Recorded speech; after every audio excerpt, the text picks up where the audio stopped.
On Wednesday, June 21st, 2017, Reverend Gregory Jensen, priest of the Orthodox Church of America, delivered a lecture entitled East Meets West, Consumerism and Asceticism. Asceticism is concerned with the inner transformation of the human person in his being progressively conformed to Christ. Understood in this way, asceticism has a foundational role to play in any Christian response to the practical and anthropological challenges of consumerism. The lecture was delivered at DeVos Place in downtown Grand Rapids, Michigan as part of Acton University 2017. Here now with his address is Reverend Gregory Jensen. So we're going to talk today about consumerism and the ascetical life, and I'll try to explain those terms as we go along. I'm going to begin from the presupposition that while consumerism might be more clearly seen in one economic system rather than another, it really isn't the fruit of any particular economic system. So in other words, there's nothing unique to the free market that causes consumerism. For example, think about the fact that there has been a rise in welfare services and social service equality in the last 50 years. This also contributes to the culture of mass consumption. In fact, without social service spending, probably mass consumption would have been significantly less massive. So when we talk about consumerism, for example, we really ought not to exclude the contribution of social services and transfers in accounts of consumption simply because they're not bought in a marketplace. Rising levels of consumption cannot be put at the feet of neoliberals and blamed on the rich, setting off a cascade of excess, shopping binges and debt that trickles down to the rest of society. Consumerism is just one dysfunctional or deformative possibility for human beings. Interesting as this idea is, I have chosen to limit my presentation this morning to some very brief anthropological observations about consumerism and asceticism. But when we get to the Q&A, if you want to have a conversation about public policy and consumerism, I think that'd be swell. But I only have so much time. So for now, I'd ask you to consider that consumerism and asceticism represent two different and really competing moral visions for understanding and guiding our economic life.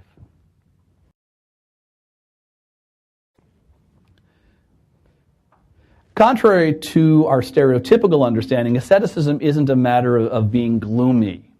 We get that a lot. I'm a social scientist. My area is personality theory and religion. And if you ever read the psychological literature on asceticism, it's very discouraging. Entered into with the proper spirit and prudent guidance, ascetical struggle is really a formation for a life of joy.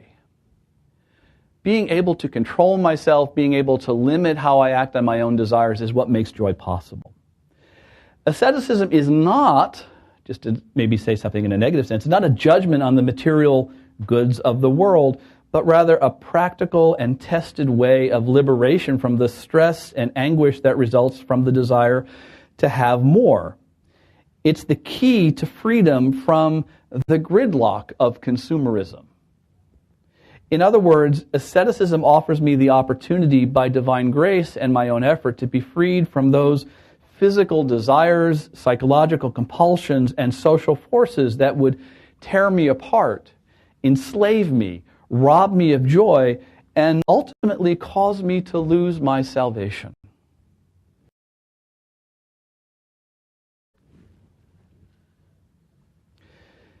Asceticism liberates me from joy in two ways.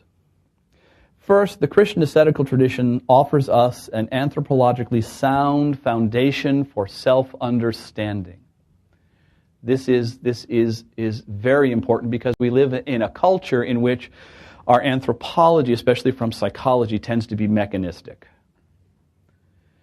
The ascetical tradition on the other hand, offers me a perspective from which I can understand how I fail and succeed, and that second part is very important, how I fail and succeed to be the person God has created me to be. Second, asceticism provides me with a constellation of practical directives for human flourishing in light of the Christian vocation to holiness. Being who God has created me to be, or what I would call vocational fidelity, is the source of joy in human life.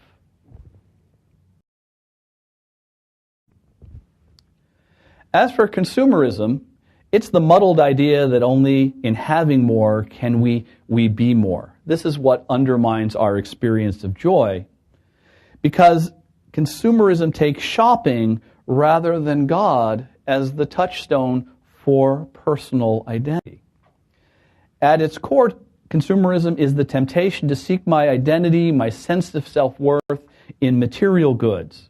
And like I said a moment ago, this isn't unique to any particular economic system or even historical epoch. For example, St. Nelios the ascetic, writing in the early 5th century, he was a disciple of St. John Chrysostom of Constantinople. St. Nelios complains that of the Christians of his day that we no longer pursue plainness and simplicity of life. Say that we no longer value stillness, which helps to free us from past defilements, but prefer a whole host of things which distract us uselessly from our true goal, which is holiness. Instead of pursuing holiness through simplicity and silence, we select the crafts which give us the highest return, even though they absorb all our attention and leave no time for the remembrance of God. He accuses the Christians of his time, remember we're talking in the early 5th century, of what we might call practical atheism. We accuse God of being incapable of providing for us or ourselves, of being unable to fulfill the commitments of our calling.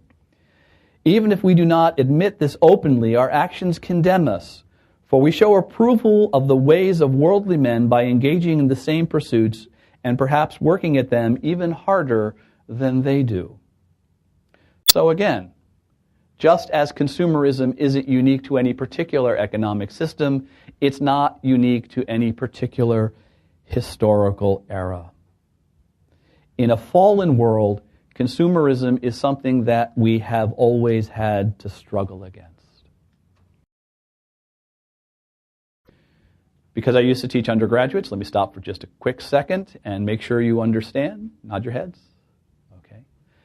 Again, working with undergraduates, I'm used to them just being very passive, which means that they sit there and hold a neutral face, which means I feel an obligation to explain it again. Yes, you see where this is going? Okay, so it's okay to respond. It doesn't throw me off.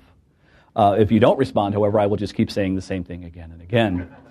In the interest of full disclosure, my first job after college was as a high school teacher. I had 5 lecture periods in a row, so I can, in fact, talk for 5 hours, needing only a 2-minute break for coffee and another 2-minute break because I had coffee. So where are we going? What are we going to talk about today? Well, we're going to talk about a couple of things. We're going to talk about the relationship between consumption and culture. And I'm going to argue that consumption is fundamentally productive. To see this, we need to understand the relationship between consumption and culture. Consumption is not really a good word because it's negative. I'm going to argue, number 2, that human beings are by nature consumers. And why is that? Well, because from the beginning we were created hungry. Third, see, you're responding, that's good. Third, what are the moral challenges we face as consumers? In other words, how can our consumption undermine our relationship with God and neighbor? Number 4, we're going to look at how Christian asceticism can reform, and transform our economic lives, and so bring our economic decisions into communion with God and neighbor. Okay? Nod your heads. Okay, good. A little passive, but that's okay. So let's talk a little bit about consumption and culture.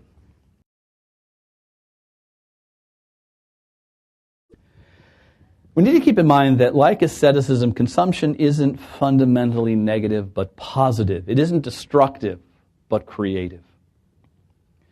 It's about the production of meaning. Through consumption, we create, maintain, and strengthen our social ties and our personal identity. Terms such as conspicuous consumption connote an aura of disapproval over keeping up with the Joneses.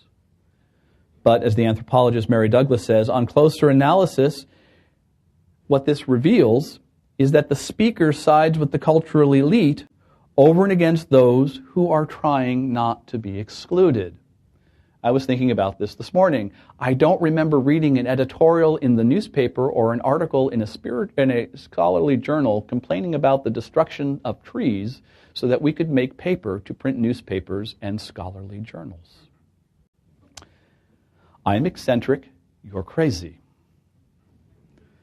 Conversations, disagreements, and debates about consumption reflect disagreements about who we are, who we want to be personally or as a people.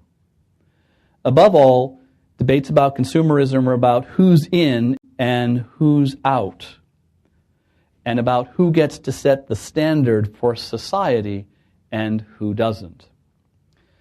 In other words, consumption is about the nature of the community we create and ultimately about the communion between Christ and the people of God.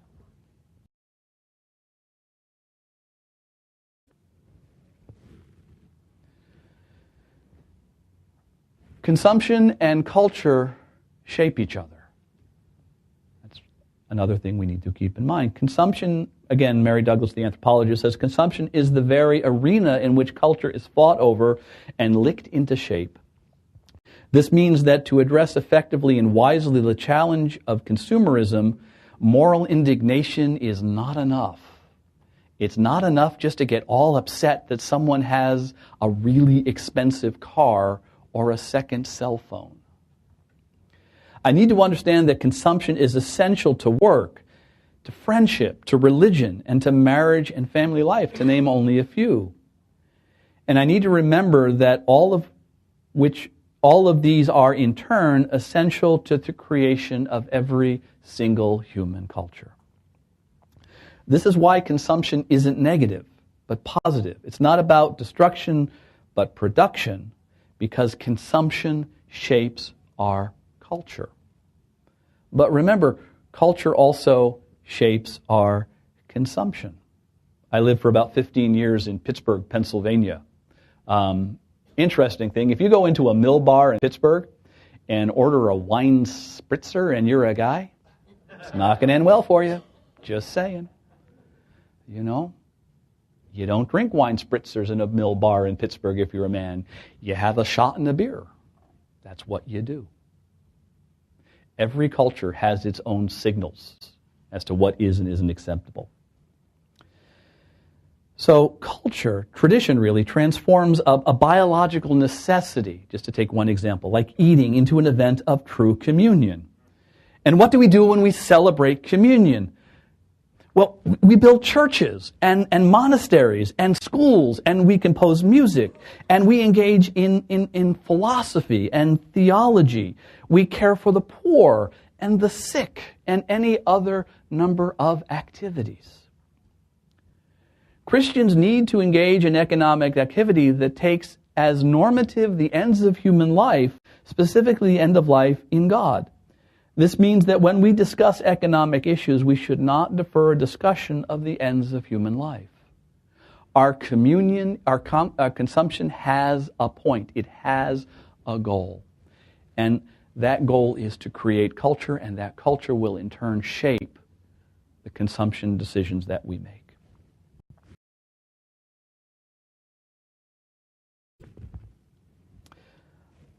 I said before that we are by nature consumers. We need to have not simply a cultural anthropology of consumption, but an ascetical and even a mystical theology of consumption. We need what I might call a broad or Catholic vision of human consumption, and for this we need to go back to the beginning. Always like to go back to the beginning. In the beginning, human beings were created hungry. When God established the human family in the garden, he turns to the man and the woman, he says, "See, I have given you every herb that yields seed which is on the face of the earth, all the earth, and every tree whose fruit yields seeds. To you it shall be for food." Whatever else might be true about us, and we'll get to that in a moment, eating, consuming the good things of the earth is intrinsic to being human. Humanity, writes the Orthodox liturgical theologian Father Alexander Schmemann, is presented first of all as a hungry being. There's a certain kind of emptiness that is intrinsic to human nature and to our personal identity. The sign of this is that man must eat in order to live. He must take the world into his body and transform it into himself, into his flesh and blood. He is indeed that which he eats, and the whole world is presented as one all-embracing banquet table for man. And this image of the banquet remains throughout the whole of Scripture. It is the central image of life. It is the image of life at its creation, and also the image of life at its end and fulfillment. That you eat and drink at my table in my kingdom.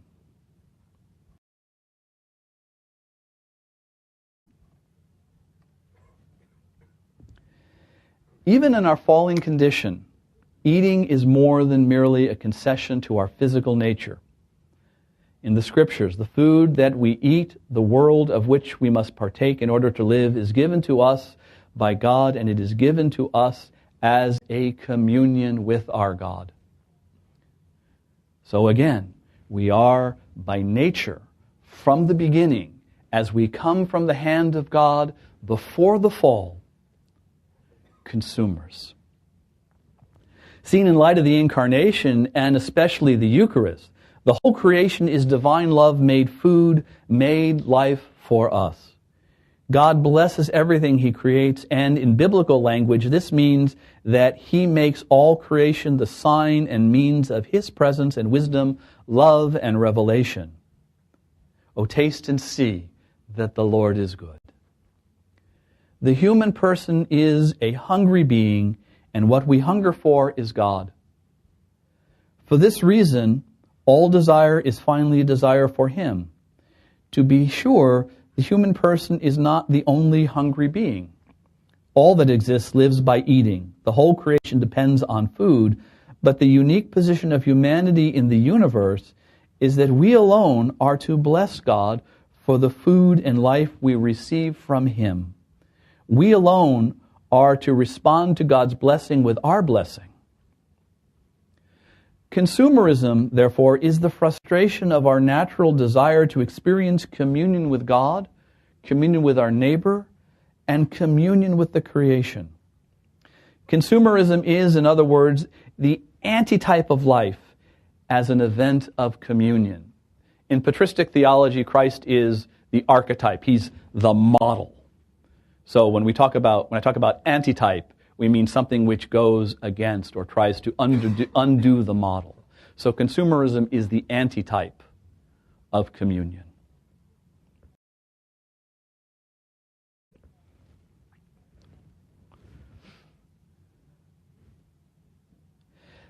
When God brings the newly created animals to Adam to see what he would name them, we're here in Genesis 2, we get our first glimpse of what it means for us to be consumers in the midst of a life of communion. St. John Chrysostom, who is one of my all-time favorite church fathers, says that the names Adam gave the animals remain up to the present time, and that they serve as a constant reminder of the esteem humanity had from the outset from the Lord of all. Worth noting that God doesn't name the animals, He leaves that to us. St. Ephrem the Syrian says that Adam's naming the animals makes known the wisdom of Adam and the harmony that existed between the animals and Adam before he transgressed the commandments. The saint goes on to say that not only do the animals come without fear to Adam, they did so without being afraid of each other, so that a predator would walk with an animal that would otherwise be its prey. But there's more to that story. In the beginning, the pursuit of our self-interest didn't disrupt the peace of creation. Acting on our original hunger served the whole creation instead. In the beginning, human self-interest and the fulfillment of our physical and emotional needs reveals the nature of creation. Let me explain. God sees in the newly created Adam what Adam doesn't at first see in himself. He is profoundly lonely. It's only after he engages and shapes the world around him that Adam comes to realize that for all the beauty, wonder, and goodness of creation, there isn't a helpmate fit for him. It's through a life of prayer and creative engagement with the creation, work, that Adam comes to know himself and so his need for human companionship. It is in response to Adam's new self-understanding that God creates the woman Eve. Interestingly, and this is the part of the conversation where I have to tell you, I read a lot of neo-Marxist feminist literature back in the 80s, so this is important to me. The animal's subservience to Adam is absent in the relationship between Adam and Eve. As equals, the first couple give a humanly meaningful shape to creation. St. Ephrem says, the woman was very diligent. She was also attentive to the sheep and the cattle, the herds and the droves that were in the fields. He goes on to say, side by side, Eve worked with Adam, helping with the buildings, pens, and with any other tasks she was capable of doing. And so he who was one in that he was Adam is now two because he has been created male and female.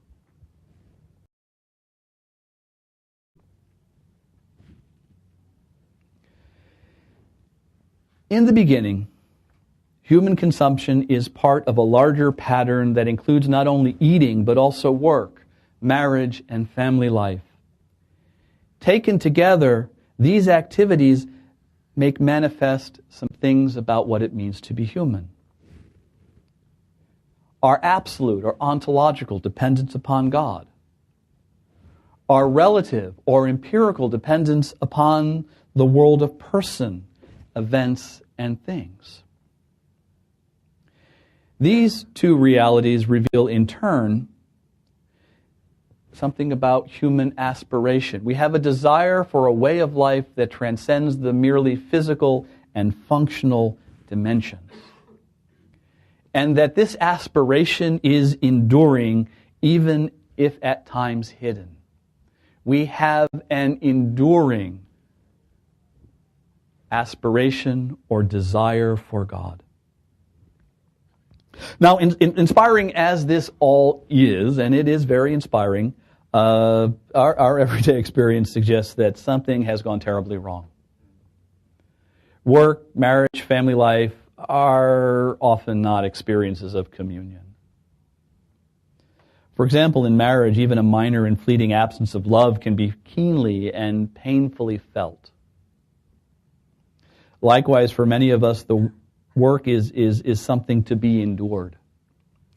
Rather than reflecting human dignity as the icon of Christ, work for many is just boring, if not actually degrading.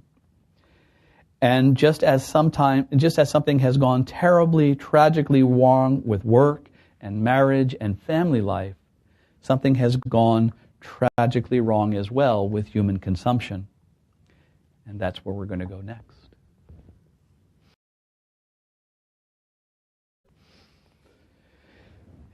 In their 2000 document, The Basis of the Social Concept of the Orthodox Church, the bishops of the Moscow Patriarchate address a number of issues facing the Orthodox Church after the fall of communism, and these are concerns that are familiar to those of us living in the West.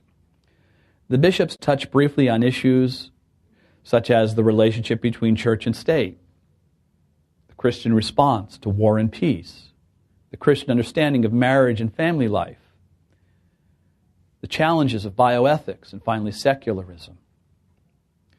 For our concerns here, though, it's the bishop's teaching on economics that's most interesting. They affirm the human vocation to labor. They affirm that the human vocation to labor is right, and that we have a right as well to the fruits of our labor. The latter includes the right to own and use property, the right to control and collect income, the right to dispose of, lease, modify, or liquidate property. They go on to praise the improvement of the tools and methods of labor, its division into professions, as well as the overall better material living standard have come as a result of the free market.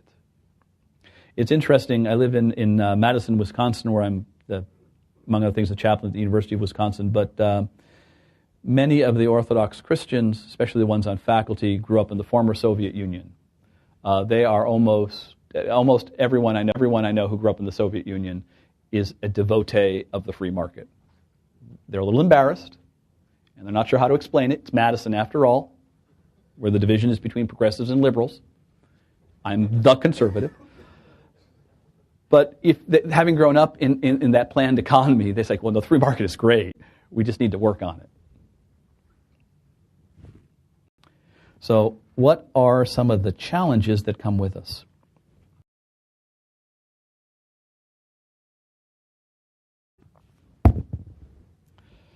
Though good in themselves, we need to be prudent in our embrace of these economic and technological advances, the bishops say.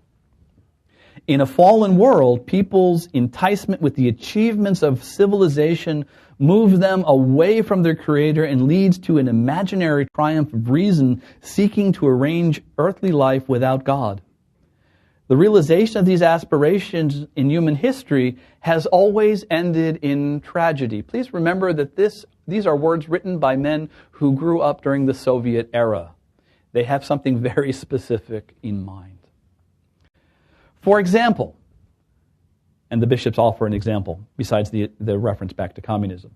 The bishops see alcoholism and drug addiction as symptomatic of the spiritual disease that has affected not only the individual, but society as a whole. In what to our ears sounds like an unbearably harsh condemnation, they say that substance abuse is a retribution for the ideology of consumerism, for the cult of material prosperity, for the lack of spirituality, and the loss of authentic ideals. This loss matters because, Alexander Solzhenitsyn reminds us, our life consists not in the pursuit of material success, but in the quest for worthy spiritual growth. It's not about how much money I can get, but it's about growing in holiness. But tragically, fatally, Solzhenitsyn concludes, we have forgotten God. And this is where we find ourselves typically in our conversations about consumerism.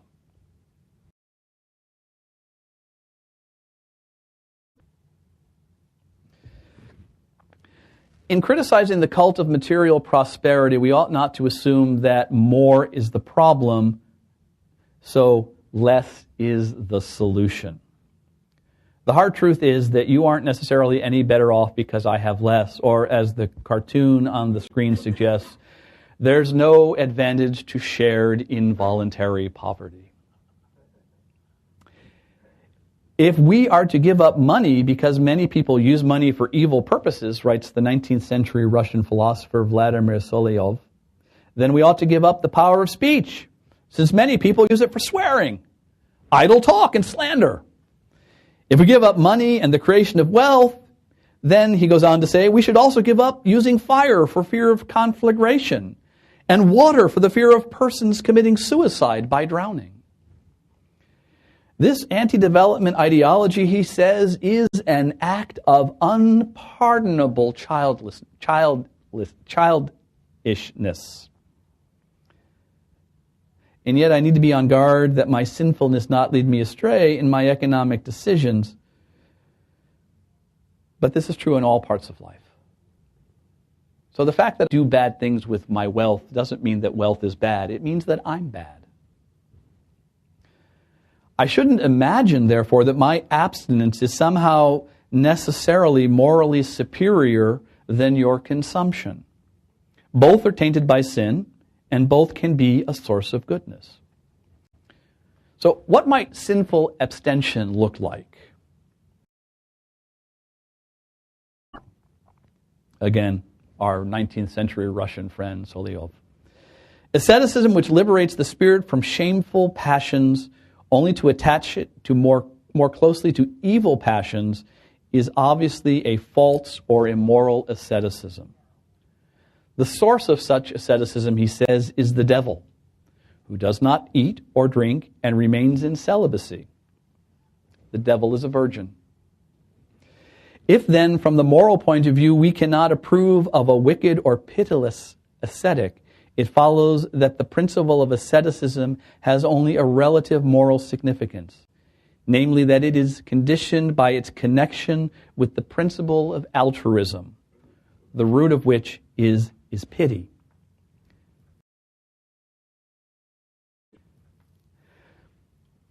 What must be avoided are decisions to abstain or consume that are devoid of pity.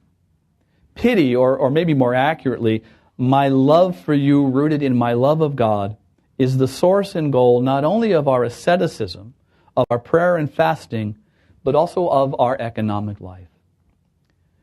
The goods we use, and maybe more importantly, that we don't use, our patterns of consumption and abstention make and maintain social relationships. And the greatest of these relationships are those born from sacrificial love for others. So neither prodigal consumption nor parsimonious abstention foster human flourishing. Take, for example, here, tight-fisted Scrooge. Dickens describes him as a squeezing, wrenching, grasping, scraping, clutching, covetous old sinner, hard and sharp as flint, from which no steel has ever struck out generous fire, secret and self-contained and solitary as an oyster. Yes, he's a miser, but for all that he is tight with a coin, his identity is thoroughly defined by material goods. Though we think these are opposites, prodigal consumption and parsimonious abstention are simply two sides of materialism.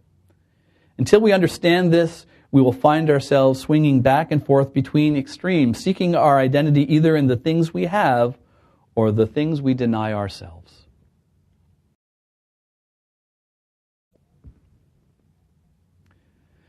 This is another way of saying is that because I'm a sinner, my life is marked by conflict. And this includes my life as a consumer. To help me move past this conflict, I need to find a third way between the extremes of prodigal consumption and parsimonious abstention. I would suggest to you that Christian asceticism is a third way, not in the sense of providing a synthesis of right-wing economics and left-wing social policies, but because it's the way of the cross. St. Athanasius the Great says, it's only on a cross that a man dies with his hands stretched out. Jesus spreads out his hands on the cross, the saint says, so that with one he might draw the ancient people, and with the other those of the Gentiles, uniting them both in himself.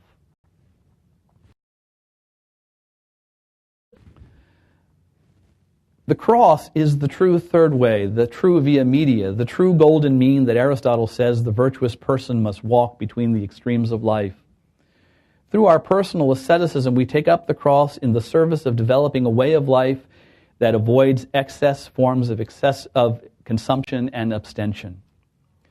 The ascetical disciplines of prayer, fasting, manual labor, almsgiving, and the monastic vows of poverty, chastity, obedience, and stability foster in us a life of balance and consonance. In the interest of time, we'll just look at fasting. Why fasting? Well, besides time, because in my own tradition, the tradition of the Orthodox Church, fasting is paradigmatic. It's the archetype of the whole of the ascetical life. It's also the spiritual discipline that is most clearly and immediately related to our economic interests.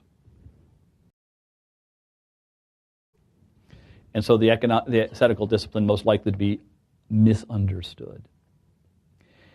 Working together with marriage and family life all manifest human dignity.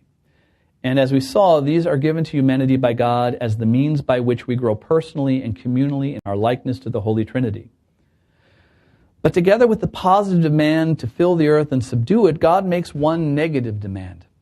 We hear about this in Genesis 2 and again in the conversation between Satan and Eve in chapter 3. The refusal to fast, to not eat of the tree of the knowledge of good and evil, is where humanity's troubles begin. Adam's troubles and my own are the fruit of his refusal and mine to accept a life of ascetical struggle. According to a hymn sung in the Orthodox Church on the last Sunday before Lent, through eating, Adam was cast out of paradise, and so as he sat in front of it, he wept, lamenting with a pitiful voice and saying, "Woe is me, what have I suffered, wretch that I am? I transgressed one commandment of the Master, and now I am deprived of every good thing." Asceticism is not something added to human life as an afterthought. It's not a response or a reaction to sin. It's there from the beginning, together with marriage, family life, and work. Let's see if we can tease out a bit of what this means, what this might mean about the human condition. So let me introduce to you a new term, passions. According to St. Maximus the Confessor, who writes in the 6th century, the passions are those thoughts, desires, and actions that tear us to pieces, and to live according to the passion means to live according to the senses in such a way that we change the whole person into a body. For Maximus, the passionate individual lives solely by the senses, penetrated by desire and anger to such a degree that he is always ahead of himself, living not by hope, but in fear that feeds on his belonging to the world. The passionate individual, he says, is crippled by uncertainty in the face of the possibilities which life offers. His suffering is compounded by the feeling that he is at the mercy of his responsibilities, that he has to forever launch out towards some future possibilities. In other words, towards some more appropriate opportunity. The passionate life is the edge of the abyss of nothingness that has consumed modernity from Nietzsche through Sartre to Seinfeld. The passions for Maximus are both the cause and the symptoms of my enslavement to sin. Where the passions are at work in prodigal consumption, the passions are at work in prodigal consumption and in the equally unhealthy and unwise parsimonious abstention that some wrongly counsel as the cure for asceticism. What does this mean practically? Again, as St. Maximus says, it's not food that's evil, but gluttony. Not material things, but avarice. It's only the misuse of things that is evil. Such misuse occurs when the intellect fails to cultivate its natural powers.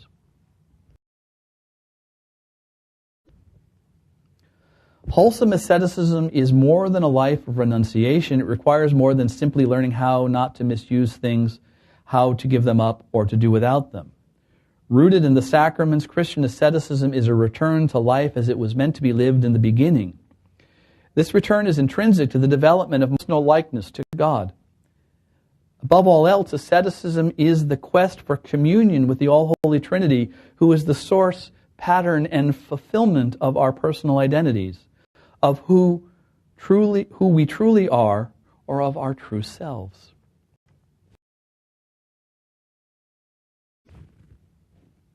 St. Paul reminds us that everyone who competes for prize is temperate in all things. Now they do it to obtain a perishable crown, but we do it for an imperishable crown. Therefore I run thus, not with uncertainty. Thus I fight, not as one who beats the air, but I discipline my body and bring it into subjection, lest when I have preached to others, I myself should become disqualified. Ascetical struggle is the process of moving from fearful uncertainty to a life of personal communion with God, creation, and neighbor, and myself. It is the intentional cultivation of those habits of thought and action that foster the inner transformation of the whole person and his being progressively conformed to Christ. I had a classmate in graduate school who was a Southern Baptist pastor, still is a Southern Baptist pastor to the best of my knowledge. And Jim taught me a whole lot about preaching. Someone once said, my content is Catholic, but my style is Baptist, which I think is cool. We were talking one afternoon, as pastors are wont to do, which is to say we were complaining. And he told me about what he called the true great mountaintops of the Christian life, justification and sanctification. He said his job as a pastor was to lead his congregation from one mountaintop to the other. And then he got real quiet and he said, and I have no idea how to do that. Let me suggest to you that the bridge he was looking for, the ascetical life. The classical Christian understanding and practice of asceticism is the path we take from justification to sanctification, or as Paul says, from glory to glory. And we do this as co-workers with Christ. Asceticism is nothing more or less than presenting our bodies to Christ as living sacrifices for reasonable service. If you want to talk about this at the Q&A, we can do that. I got 5 minutes, so I got to hurry. But I want to just give you a quick rundown of the ascetical, spiritual and disciplines and monastic vows. The disciplines are prayer, fasting, almsgiving, manual labor.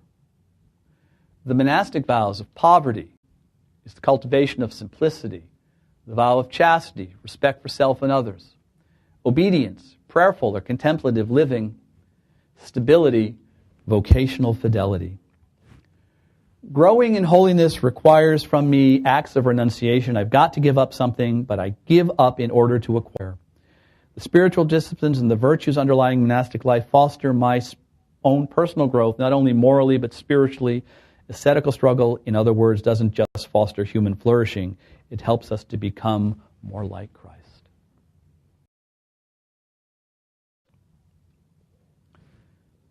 So, before we move to our discussion, let me quickly summarize some of the key points.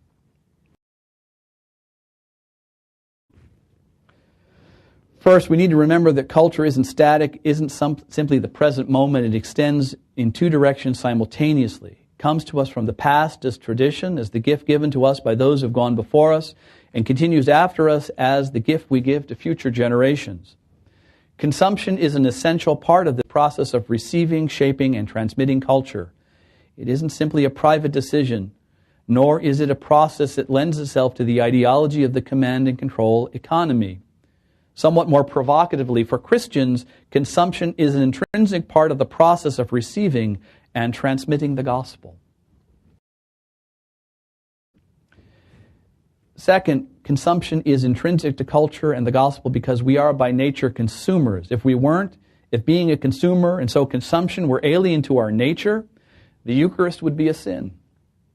The moral question isn't how much we consume or even what we consume. It is rather how can we transform our consumption into an event of communion. Third, consumerism isn't a matter of this or that economic system, but of the human heart.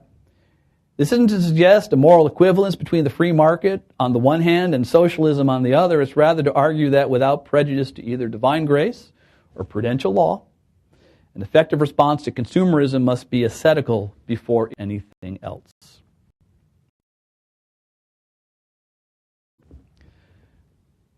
Fourth, asceticism in one form or another is common to all Christian traditions. While the forms might be different, the ascetical impulse and imperative is common to the Christian East and the Christian West, to Orthodox, Catholic, Protestant, and evangelical Christians. And while I'm no expert, there is an ascetical dimension to Judaism, Islam, Hinduism, and Buddhism.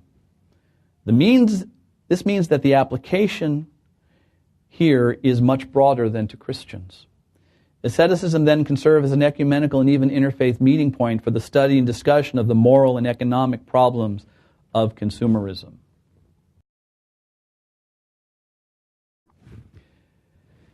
In any case, let me give the last word about the importance of asceticism not to an Orthodox Christian, but to one of the most extraordinary Christian witnesses of the 20th century, Dietrich Bonhoeffer. In The Cost of Discipleship, he writes, if there is no element of asceticism in our work, if we give free rein to the desires of the flesh, taking care, of course, to keep within the limits of what seems permissible to the world, we shall find it hard to train for the service of Christ. When the flesh is satisfied, it is hard to pray with cheerfulness or to devote oneself to a life of service, which calls for much self-renunciation. No asceticism, no freedom, no free market. Someone reviewed my book, which you can buy, by the way, at the bookstore, and they didn't like that last part about asceticism and the free market. But that's okay, because my book's selling. Somewhat ironic. Acton University is a unique 4-day exploration of the intellectual foundations of a free society presented by the Acton Institute. Acton's mission is to promote a free and virtuous society characterized by individual liberty and sustained by religious principle. For more information on the programs and activities of the Acton Institute, visit our website at www.acton.org.